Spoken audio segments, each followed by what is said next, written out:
Hi, I'm Robert Haynes, and I will be doing my demonstrative speech on the topic of how to grip a baseball and kind of throwing the different pitches and what they do and how they throw hitters off. And I'll be going into the history of pitching.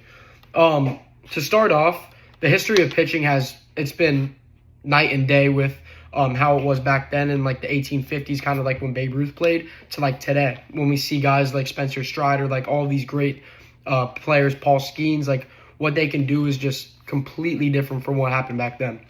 So the pitches I'll be going through today are the fastball, the curveball, and the knuckleball. And I'll kind of show you what each of them do and like when you would throw them and how they throw hitters off.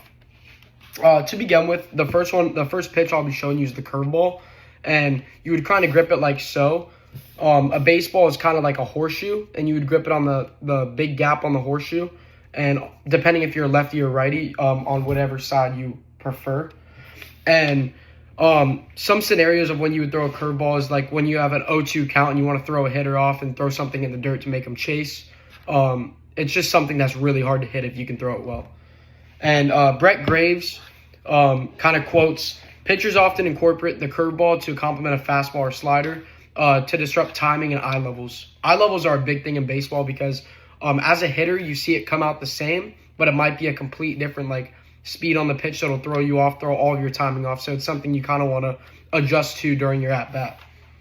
And moving on, I'll be explaining the knuckleball and why it's such a effective pitch.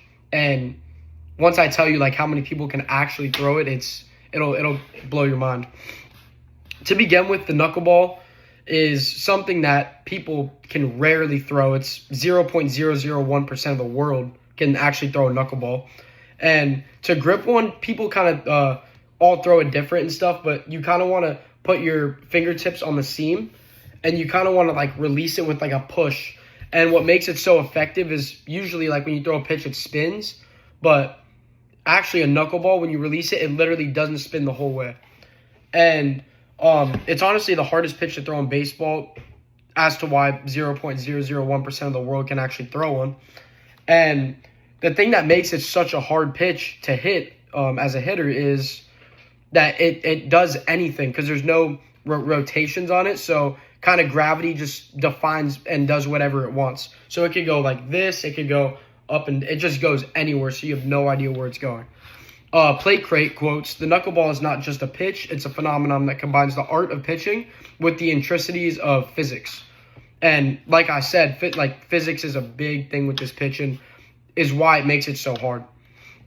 And last but not least, I'll be talking about the fastball, which is probably the most go-to pitch in baseball, the most thrown pitch in baseball, which is where you see these guys throwing 95 miles an hour, 100 miles per hour nowadays, which kind of ties into the history of it all.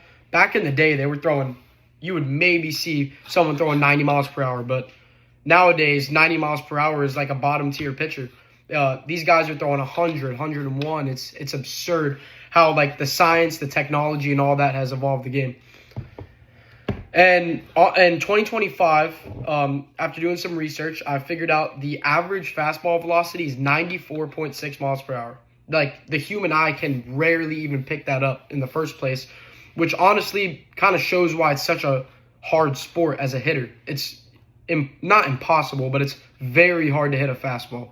Especially when the thing about a fastball that's cool is like a traditional on the gap of the horseshoe, a traditional pitcher would throw a four-seam fastball like this, but you have guys throwing it like this and it's kind of spinning a different way. It's called a two-seam fastball, and this is called a four-seam fastball where it rotates on four seams. And doing some research, I found Al quotes, training techniques, nutrition, and scientific understanding have allowed pitchers to achieve speeds once thought impossible. And he talks about how the evolution of the fastball is just a game changer. It's night and day. We've seen from the past couple of decades, we've seen an increase in almost 15 miles per hour on this pitch, which is what makes this game so hard nowadays. In conclusion, baseball is honestly, in my opinion, one of the hardest sports, and knowing how to throw each of the pitches could honestly get you somewhere if you're interested in kind of becoming a pitcher.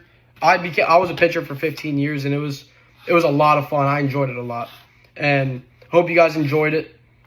And yeah, thank you.